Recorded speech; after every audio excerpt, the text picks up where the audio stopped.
Sokakta kalıyor, yatıyor. Arkadaşlarında kalıyor. Neler söyleyeceksin? İşte yardım edelim, sahip çıkalım.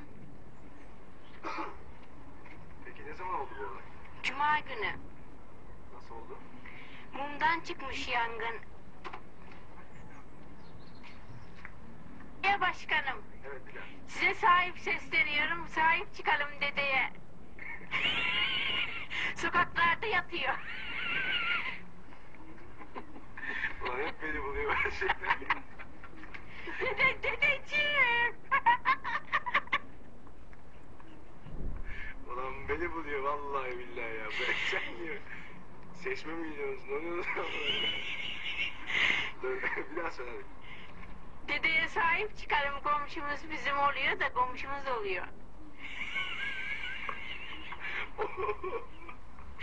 Sokaklarda yatıyor yazık. Siz kim oluyorsunuz? Komşusu oluyorum. Hmm.